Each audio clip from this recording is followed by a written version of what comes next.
Vamos al libro del profeta cuyo nombre en el hebreo significa Jehová recuerda. Zacarías.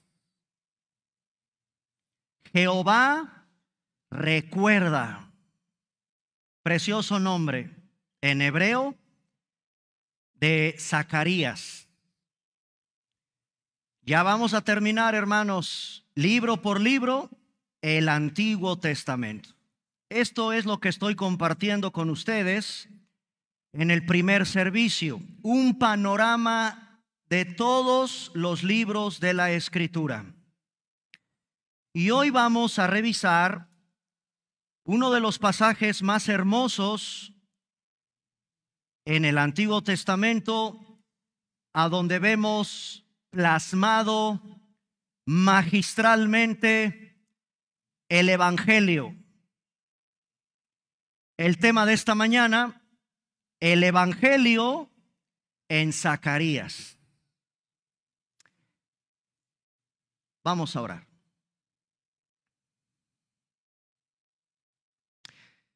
Padre, ponemos en tus manos nuestra vida, el oído atento, nuestra mirada atenta a la voz de tu Espíritu. El mismo Espíritu con el que nos sellaste es el mismo Espíritu que inspiró este libro. Necesitamos de su iluminación. Abre nuestros ojos, Señor, y maravillémonos, apasionémonos, que arda nuestro corazón como aquellos dos discípulos camino a Emaús cuando oyeron tu voz. De la misma manera, apasionanos por tu palabra. Enciende la pasión por tu palabra, Señor, y cada que oigamos tu voz en las Escrituras, nuestro corazón arda de agradecimiento, de asombro por lo que implica el Evangelio de la gracia. Gracias te damos por habernos reunido una vez más para abrir las páginas de tu palabra. Y que hoy juntos, tu pueblo, podamos ser ministrados con el glorioso mensaje que aquí vamos a aprender. Asombrémonos, Señor, de cómo nos quitaste las ropas viles y nos vestiste de tu justicia.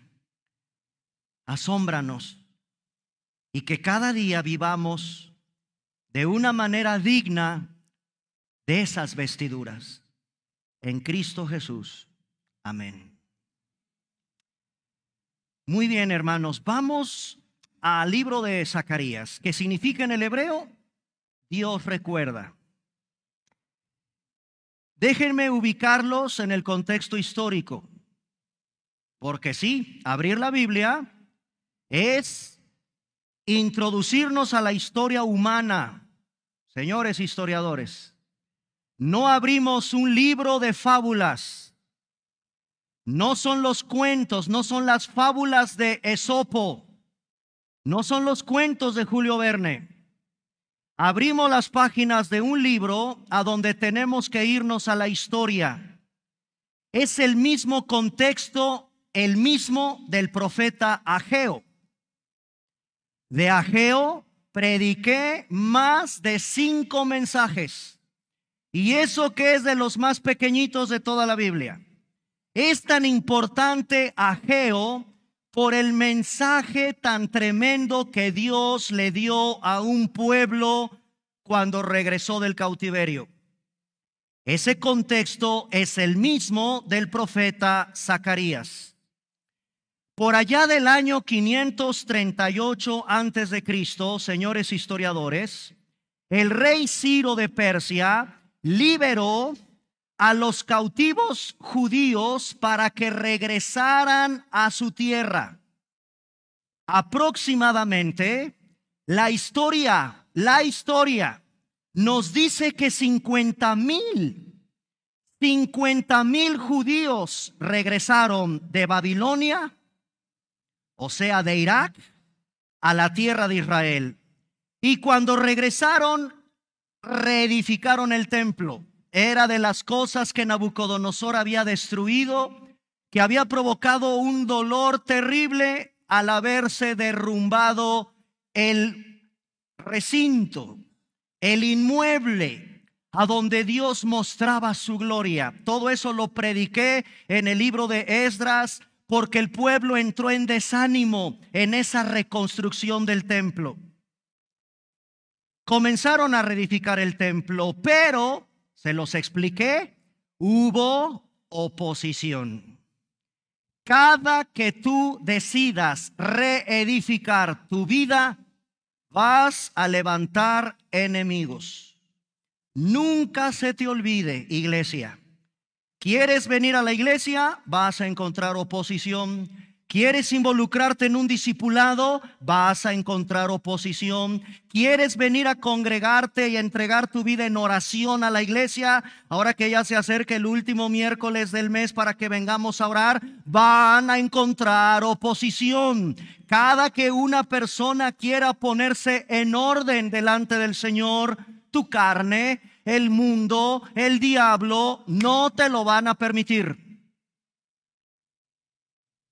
Quisieron reedificar el templo y los vecinos,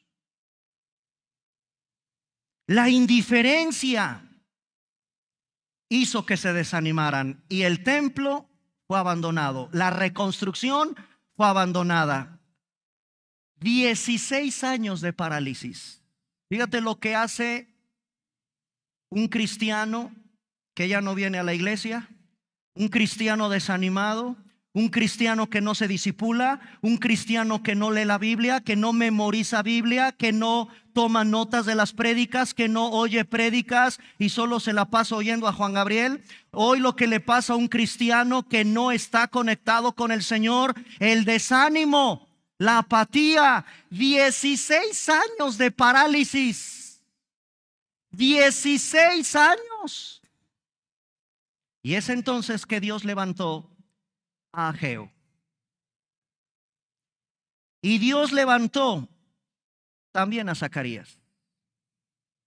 Sí, hermanos, es tan grave la parálisis que Dios tiene que usar otra vez el más poderoso recurso que tú y yo tenemos ante la parálisis espiritual, su palabra. Su palabra. Aquí Dios te habla. Y lo que en 16 años hizo la apatía, Dios a través de Ageo, con la palabra de ánimo que Dios transmitió y con lo que vamos a revisar en esta mañana a través de Zacarías, volvió a motivar al pueblo. Y perdónenme, pero síguele. Hay que reconstruir, hay que continuar en tu vida cristiana hasta que Cristo te lleve. Esto no acaba, hermanos. El desánimo no va a acabar. Identifica en tu vida qué es lo que te paraliza, porque esto no va a acabar hasta que Cristo te lleve con Él o a su iglesia la recoja con Él. El templo se tuvo que volver a reconstruir. En el año 516, señores historiadores, antes de Cristo, 4 años después de esa parálisis, la historia nos dice que ese modesto porque no alcanzó la gloria del templo salomónico, jamás se volvió a construir un templo con la magnificencia, el esplendor del templo salomónico. La historia dice que en el año 516 antes de Cristo, 4 años más tarde de esa parálisis, el templo fue terminado. Ese es el contexto en el que tenemos que abrir las páginas de otro libro del Antiguo Testamento llamado Zacarías. Es un profeta post-exílico. Ya están de regreso en su tierra, están en la reconstrucción del templo y Dios envía este profeta post-exílico. Zacarías, hermanos, nos ayuda a mirar hacia atrás para enfocarnos al futuro. Anuncia aspectos para el futuro con la finalidad exactamente de alentarte. Así que si en esta mañana sigues en tu parálisis, Dios a través de su palabra te quiere mover a que retomes tu vida cristiana, a que sigas adelante tomado de la mano del Señor, porque Cristo regresa pronto. Este es un libro que usa muchas imágenes escatológicas, apocalípticas, y Dios lo usa para alentar a su pueblo. Alentar a su pueblo. Termine la reconstrucción. Las referencias que hace Zacarías están relacionadas con la venida de Jesucristo en el final de los tiempos. Y eso a nosotros, en el tiempo de hoy, nos debe infundir esperanza. No hay cosa más triste que un cristiano paralizado. Continuemos, hermanos. Sigámonos esforzando. Dios seguirá trabajando en tu vida y en la mía hasta que nos lleve a su presencia. ¿Cómo podemos, y lo vimos hace 15 días, me parece, cómo podemos seccionar el libro? Bueno, dependiendo del autor que tú escojas para estudiar este libro, principalmente, hermanos, los teólogos encuentran en Zacarías 3 secciones a grandes rasgos. Como ustedes se pueden dar cuenta, al hojear sus Biblias, tiene 14 capítulos y 3 son las grandes secciones en las que podemos estudiar el libro de Zacarías. Número 1, la primera, del capítulo 1 al capítulo 6. Esto es simbólico. Visiones de esperanza. Las visiones de esperanza en esta sección simbólica del capítulo 1 al capítulo 6. Del capítulo 7 al capítulo 8 está la práctica. En la práctica, Dios exhorta a su pueblo a la obediencia y a la piedad. A la obediencia y a la piedad. Algún día me encantaría compartir con ustedes el tema de la piedad. La piedad, así se llama incluso una obra escultórica de Miguel Ángel, pero no tiene que ver con esa escultura, tiene que ver con el carácter de un cristiano, un carácter piadoso. Bueno, en Zacarías se encuentra una sección práctica del capítulo 7 al capítulo 8, donde Dios exhorta a su pueblo a algo que todo cristiano hace: obedeces y llevas una vida piadosa. Y número 3, la profética. Profética, del capítulo 9 al capítulo 14, son las promesas de la gloria mediante la tribulación. Promesas que Dios le da a su pueblo. Promesas de gloria mediante tribulación, del capítulo 9 al capítulo 14. De tal manera, hermanos, que aquí les propongo una de muchas que hay para estudiar el libro del profeta Zacarías. Este es un libro maravilloso, como todos los de la Biblia, pero fíjense qué interesante. Después de los Salmos, Zacarías tiene más citas con respecto a la pasión de Cristo. Después de los Salmos, si tú preguntaras, o no sé si sabían, ¿cuál de los libros del Antiguo Testamento tiene más narraciones de las últimas horas de Jesús, entre su agonía del Getsemaní y su muerte en la cruz? ¿Qué libro de la Biblia del Antiguo Testamento tiene más narraciones de lo que el productor Mel Gibson quiso recoger en su película La Pasión de Cristo, desde el huerto de Getsemaní hasta su crucifixión. El primer libro que tiene tantas referencias de la pasión del siervo sufriente de Jehová son los Salmos. Y qué curioso, los Salmos se cantan.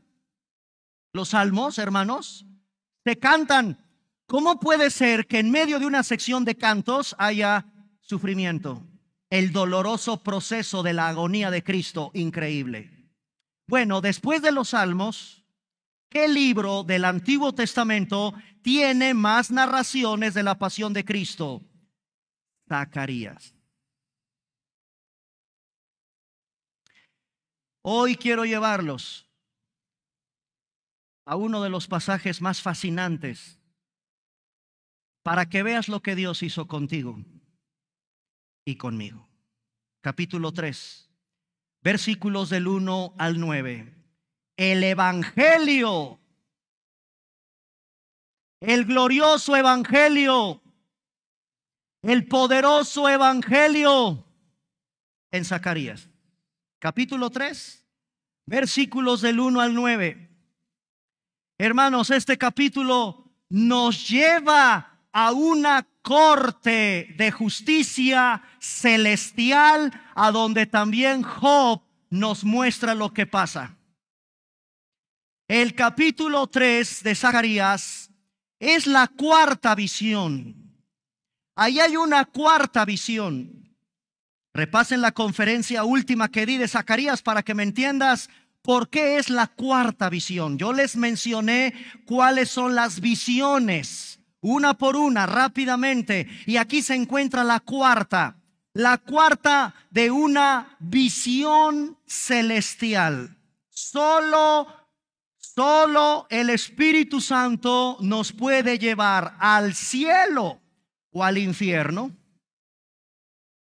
Solo la Biblia, señores, es el único libro que te enseña que hay más allá de las nubes, de la estratosfera, de la atmósfera, de todas las capas que cubren la tierra, más allá, dice un canto, creo que es adventista, más allá del sol.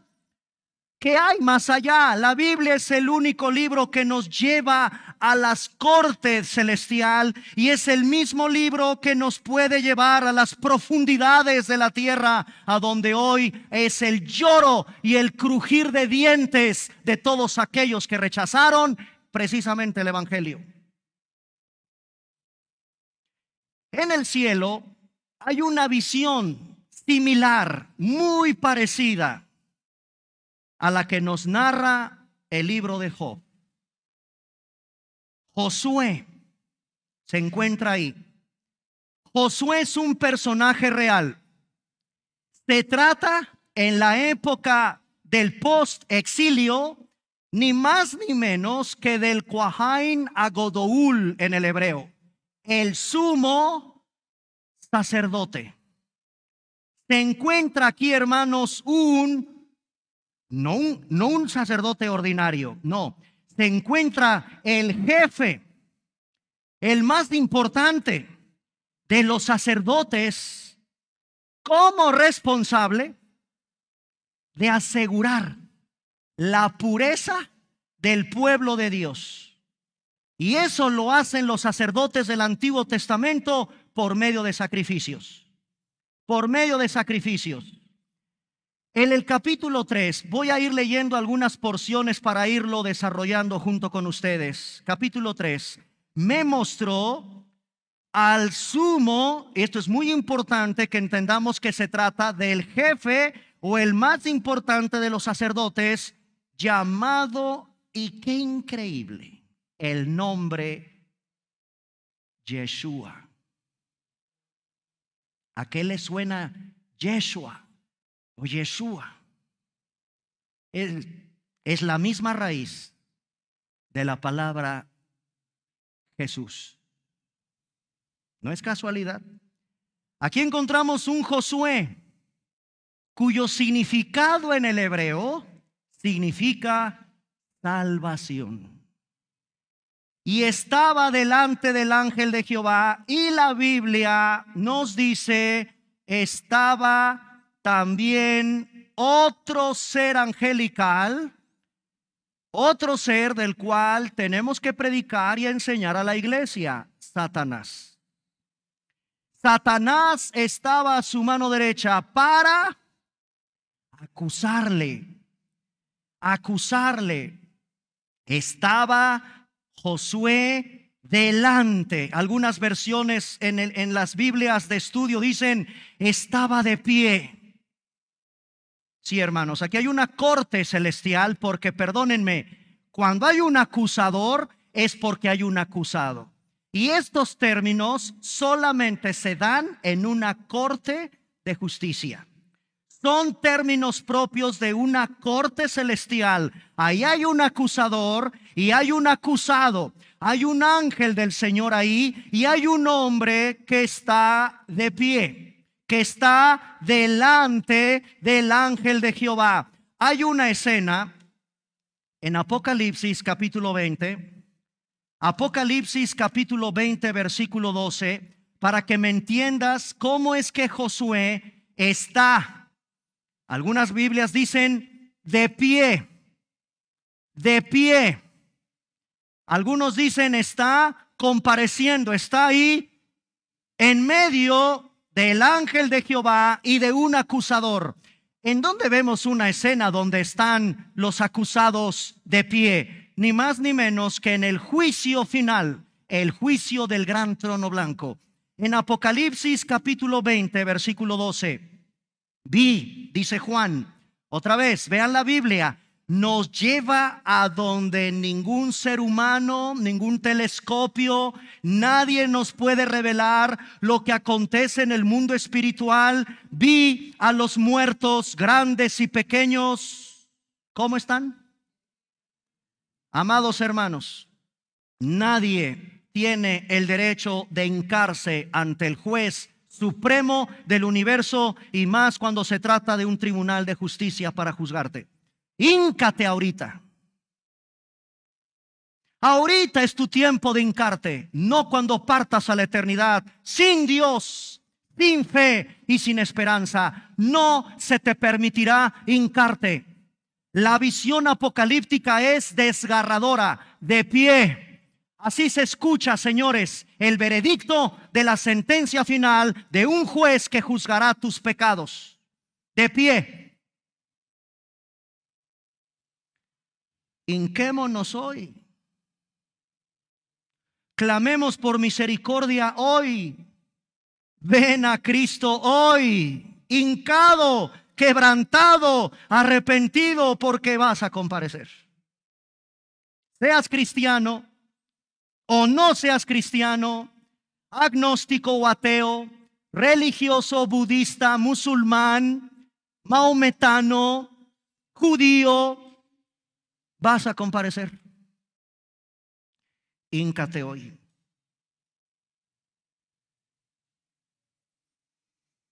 Está un acusador ahí, hermano, Satanás. La palabra Satanás significa precisamente acusador. Es el diablo. Es tu adversario. Es el que te está acusando, el que está como león rugiente alrededor de ti. Satanás es ese diablo, que diablo, por cierto, es la palabra adversario. Otra vez, vamos a Apocalipsis capítulo 12. Apocalipsis capítulo 12, versículo 9. Fue lanzado fuera. La Biblia lo identifica como un gran dragón. La Biblia le llama serpiente antigua. Es muy interesante estudiar demonología. Es súper importantísimo que un cristiano tenga mucho cuidado con dragones. Un cristiano tenga mucho cuidado con todo lo que implica el arte, la cultura y la adoración a las serpientes. Esa es la forma en que el Espíritu Santo identifica a este ser llamado, dice el Espíritu Santo, versículo 9, el diablo, Satanás, que engaña al mundo entero. Fue arrojado a la tierra. Y este es el versículo que nos revela Otra vez la Biblia nos lleva al tercer cielo y veamos con asombro cómo una rebelión angelical fue arrojada a la tierra. Miles de millones de ángeles arrojados a la tierra, lo que hoy llamamos demonios. Qué increíble es la palabra de Dios. Engaña al mundo entero. Ve de dónde te sacó el Señor por conocer el Evangelio. Este ser adversario está listo, pero presto, listo contra Josué. ¿Y por qué, hermanos? ¿Por qué creen que está el diablo, pero listo contra Josué? Regresamos a Zacarías capítulo 3. Versículo 2. Algo interesante hay ahí. A diferencia de Job, Dios permitió que el acusador hablara. En la visión de Zacarías, antes de que el acusador hable, Dios le tapa la boca. Con Job, Dios en su providencia magnífica para tener completa la escena de este tribunal, deja que el diablo hable con su boca de acusación contra Job. Lo permite Dios. Pero aquí, antes siquiera de que de las palabras maléficas, endemoniadas, llenas de acusación y de odio contra Josué, antes de que este ser perverso hable, Dios no se lo permite. Vean el versículo 2. Dijo Jehová a Satanás, ¿ven? Ahí estaba listo para proferir acusación, pero Dios interviene y no le permite hablar. Jehová te reprenda, oh Satanás. Jehová que ha escogido a Jerusalén te reprenda. Y se refiere a Josué. Algo interesante, ¿no es este un tizón arrebatado del incendio? Y en el versículo 3 está la razón por la cual el diablo estaba listo para acusarlo. Vean lo horroroso del versículo 3. Y Josué, sumo sacerdote, hermanos, perdónenme, pero ahorita les voy a explicar todo el ritual de pureza y de limpieza que debe de tener el sumo sacerdote aquí en la tierra. ¿Cómo de que Josué estaba vestido de vestiduras de estiércol? Dice el hebreo. No hay algo más repugnante para nosotros que te embarren de excremento. No puedes soportar el excremento en un calzado. No puedes soportar el excremento en la ropa. No puedes soportar el excremento en tu casa con los perros, con los gatos, con los animales. Eso es antihigiénico, es horroroso, es apestoso, es lleno de suciedad. Ahora imagínate cómo Dios ve cómo estamos.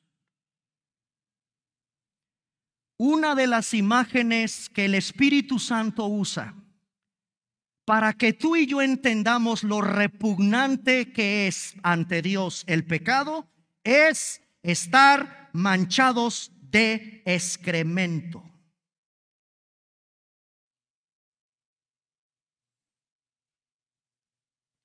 Pero este es un sumo sacerdote. Este es un hombre con razón. El diablo estaba listo para acusarlo. Pero antes de que el diablo hable, Dios, cállate. Lo va a silenciar. Antes de que abras tu boca de acusación, Josué es un tizón. A ver si me da tiempo de explicarles cómo es que Josué es un tizón arrebatado del fuego. Bueno, vamos a Amós, que sea la Biblia la que interprete a sí misma. Amós, capítulo 4.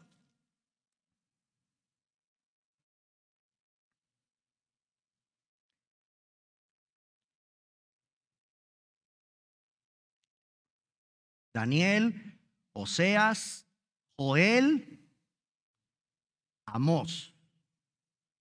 Capítulo 4, versículo 11. Os trastorné como cuando Dios trastornó a Sodoma y a Gomorra, y fuisteis, escuchen, como tizón escapado del fuego, mas no os volvisteis a mí, dice Jehová.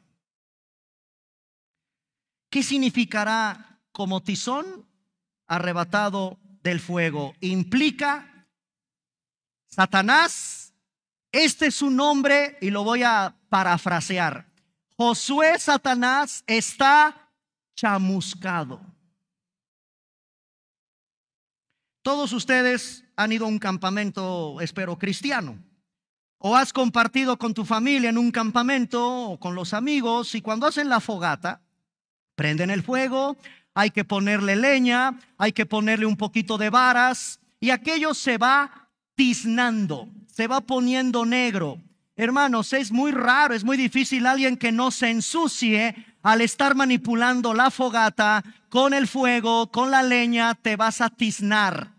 Bueno, eso es lo que le está diciendo el Señor en esta visión a Satanás. Este hombre efectivamente está manchado en sus vestidos. Antes de que el diablo hable, Dios lo va a silenciar. Antes de que abra su boca, Josué está chamuscado, está contaminado, está sucio, está manchado de estiércol. Eso Dios lo sabe. Antes de que abras la bocota, Satanás acusador, antes de que abras la boca, está manchado. ¿Y de qué está manchado? Bueno, vamos a la ley. Deuteronomio 23:13.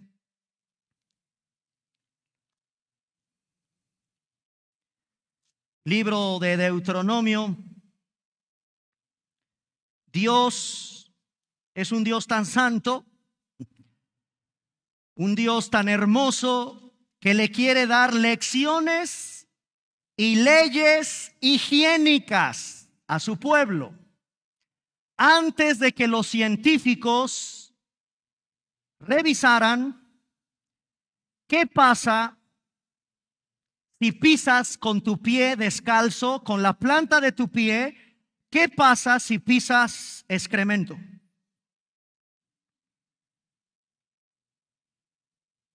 Médicos, señores médicos, miles de años antes de que se descubriera las bacterias, Dios en su ley, al ser un campamento santo, a donde Dios mora en su tabernáculo, su Shekinah, su presencia, Dios anhela tener comunión con su pueblo. Le entregó una de tantas leyes higiénicas en Deuteronomio capítulo 23, versículo 13. Tendrás también entre tus armas una estaca. ¿Y para qué es la estaca, Señor? Cuando estuvieres allá afuera, o sea, afuera de tu tienda, ahí en las tierras, estás en el desierto, estás en lugares desérticos, cuando estés allá afuera, fuera del campamento, la estaca te sirve para escarbar un agujero. Cavarás con ella y luego al volverte, ¿qué cosa? Cubre, entierra tus heces fecales.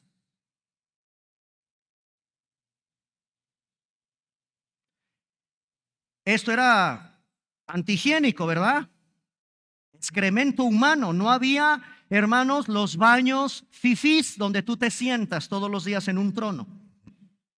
No existía eso. Hoy en día en muchos pueblos y en muchas comunidades hacen exactamente eso. Escarban un agujero, son fosas sépticas y ahí hacen su excremento. En las cárceles En esas celdas llamadas apando, que son celdas de castigo, no vayas a pensar que tienen su excusadito y su agua. No, señores, en las cárceles de nuestro país de castigo, los presos hacinados 20 en un pedazo de muro, ahí en un cuarto, hay solo un agujero para que hagas tus excrementos. Un agujero. Hermanos, de alguna manera el Señor nos muestra en su palabra lo repugnante que es ante un Dios santo la impureza. Dios quiere enseñarle a su pueblo que estamos ante un Dios santo. Lleva tu estaca, haz un agujero, entierra tu excremento y tápalo. De esto, hermanos, está manchado el sumo sacerdote. Pero no pienses que Josué pisó excremento, no. No, así nos ve Dios en nuestra naturaleza caída. Heredamos un foco de corrupción y de suciedad. Delante del Señor así estamos, llenos de excremento, manchada de impureza. Pero este hombre, hermanos, yo me escandalizo, es un sumo sacerdote. Y si es un sumo sacerdote, entonces no puede ministrar en el templo. Esa iba a ser la acusación seguramente de Satanás. ¿Cómo tienes un sumo sacerdote si está lleno de suciedad? ¿Así va a ministrarte? ¿Así va a ofrecer tus sacrificios en el templo? Mira lo que hace Dios cuando te recuerda tu vida perdida de basura de donde Dios te sacó. ¿Y así quieres venir a la iglesia cuando todavía quieres echarte tu cigarrito? ¿Y así quieres venir a la iglesia? ¿Ya se te olvidó cómo eras de mujeriego? Ay, ahora sí en el día del amor y la amistad quieres regalarle flores a tu esposa y quieres venir al grupo de matrimonios de la iglesia. Hermanos, el diablo, la acusación, siempre estará presente tratando de recordarnos nuestra vida de impureza. Efectivamente, este hombre está imposibilitado de ministrar en el templo. ¿Por qué está sucio? ¿Por qué? Déjenme llevarlos ahora a una explicación de lo que pasa en el día del Yom, Y-O-M, Yom Kippur. Día, la palabra Yom en el hebreo es día, Kippur, expiación. En el templo, ahí hay sacerdotes, pero en especial hay uno, el sumo sacerdote. Desde el tabernáculo y en el templo hay tres partes. Está un patio exterior, está un patio interior y está el lugar santísimo. En este lugar santísimo solo entraba una sola vez al año, solo una vez al año, en el día de la expiación, el sumo sacerdote. Vean Levítico capítulo 16. Levítico 16, porque es escandaloso que Josué, sumo sacerdote, que entra al lugar santísimo, esté manchado. Con razón el diablo no se toca el corazón. En Levítico capítulo 16, vamos a dar algunos versículos. Con calma les voy a pedir que lean lo impresionante de ese día. Un día, Yom Kippur. Capítulo 16 de Levítico, versículo 2. Jehová le dice a Moisés: di a Aarón tu hermano que no en todo tiempo entre en el santuario detrás del velo. ¿Cuál es ese lugar? El lugar santísimo, donde está el propiciatorio, delante del propiciatorio que está sobre el arca. ¿Para que qué? Vean la solemnidad. No a cada rato, Josué, no a cada rato, Aarón, no a cada rato, sumo sacerdote Josué, no se entra ahí cada que se te antoja. Ese es un lugar sagrado. Se encuentra detrás del velo. Estarás delante del propiciatorio, que es la tapa sobre la que se cubre el arca. Cuidado y lo hagas, porque si no mueres. Yo apareceré en la nube. Eso se le conoce el Shekinah de la gloria. Dicen los teólogos que el arca era el trono de Dios en la tierra. La presencia del Dios Todopoderoso descansaba en esa tapa con 2 querubines propiciatorio. Una vez al año le dice Dios a su pueblo, no a cada rato, porque si no se mueren. Versículo 4, se vestirá, tome nota por favor. Se vestirá, ¿quién? El sumo sacerdote, que es el único que puede entrar ahí.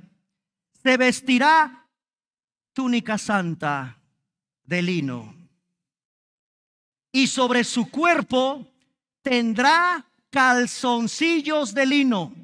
Se ceñirá el cinto de lino con una mitra de lino. Eso es puro, eso es limpieza. Se cubrirá.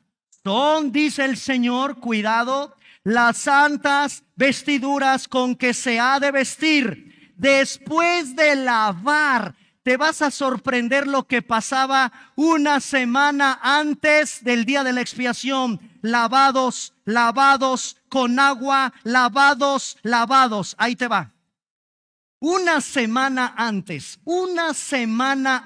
del día de la expiación, el sumo sacerdote se aísla de todos.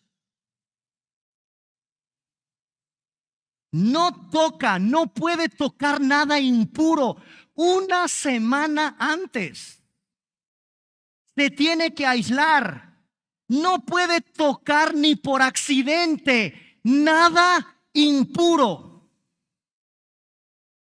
A la noche anterior, una noche antes del día de la expiación, no dormía. Una noche antes de que amaneciera y fuera el día de la expiación o Yom Kippur, oraba y leía la Torá o leía escrituras. No dormía, hermanos. Una noche antes, ya se aisló una semana. No tocó a nadie. No tocó un alimento, no tocó un animal, no tocó alimento. Está aislado una semana. Llega la noche anterior y se pone a orar toda la noche, leyendo las escrituras toda la noche. Llega el día de la expiación. Otra vez, ese día temprano se lava o lo lavan de pies a cabeza. Se viste, como dice Levítico, de lino. Y ahí va. ¿De qué crees tú que vamos a estar vestidos cuando Cristo venga por nosotros?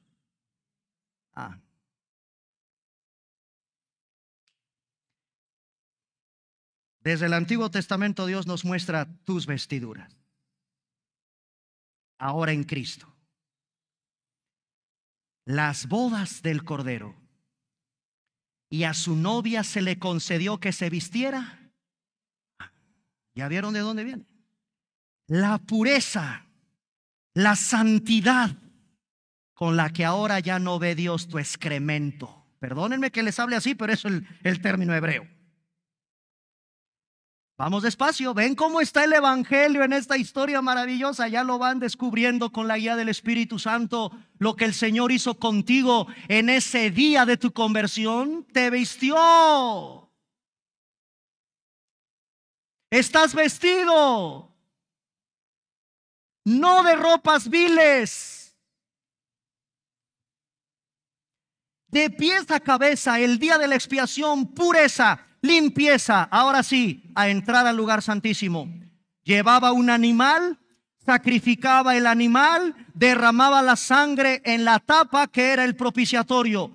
Salía de nuevo, sale de nuevo por otro sacrificio. Ahora tiene que interceder por sus colegas sacerdotes. Va por otro animal, pero en esta segunda salida lo vuelven a lavar. Se vuelve a lavar y le quitan la primera vestimenta. Le colocan otra de lino limpio, puro para la segunda entrada. Ahora tiene que oficiar el sacrificio por los sacerdotes. Otro animal sacrificado. Vuelve a salir. Le quitan otra vez la ropa, lo vuelven a lavar, le ponen otra ropa lino, puro, limpio, otro animal del sacrificio, porque ahora hay que ofrecer sacrificio por todo el pueblo. Por los pecados de todo el pueblo. Por eso a Zacarías le ha de haber producido horror si sabe que es un sumo sacerdote que se supone limpio, puro, le quitan y le ponen, le quitan y le ponen la pureza del lino. Son rituales rigurosos y a pesar de eso, está sucio. ¿Qué significa eso, hermanos? Nada en esta vida te limpiará a menos que un sumo sacerdote, otro Josué, que tenga vestimentas impecables, haga un proceso al revés. Él te coloque, él, sus vestimentas y tú le pongas tus vestimentas de estiércol a él. Y con su sangre para siempre te has limpiado de todos tus pecados. Quiero dejarla hasta aquí porque ahora viene la parte central de la historia. La parte central tiene que ver con lo chocante que debió haber sido Zacarías ver esa visión. Josué está manchado, contaminado. Hermanos, esa es nuestra condición delante de Dios. En la visión que vamos a terminar de revisar, si Dios quiere, en 8 días, Dios le ordena, quítenle esas vestiduras viles y ahora pónganle vestiduras de gala.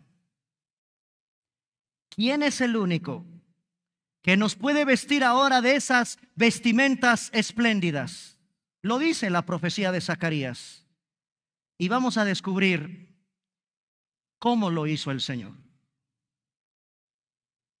Por eso, hermanos, en este capítulo 3 de Zacarías se encuentra, sin duda, plasmado de manera magistral el evangelio de la gracia de Dios, del cual tú y yo tenemos que predicar allá afuera a toda esa humanidad que apesta, que están manchados ante los ojos de un Dios santo de estiércol. Con tus filosofías, con tus ideas, con tus religiosidades, con tus prácticas, con tu vida que llevas ante Dios es repugnante y así vas a comparecer si no vienes a Cristo sucio, contaminado. Y entonces sí, los muertos de pie, a escuchar el veredicto de un juez que condena, que castiga el pecado. Revisaremos entonces, hermanos, con detenimiento y ahí les dejo esta maravillosa historia. ¿Qué fue lo que pasó con el sumo sacerdote Josué? Interesante que se llame así, Josué. Amén. Los dejé picados, ¿verdad? Pónganse de pie, se nos fue el tiempo.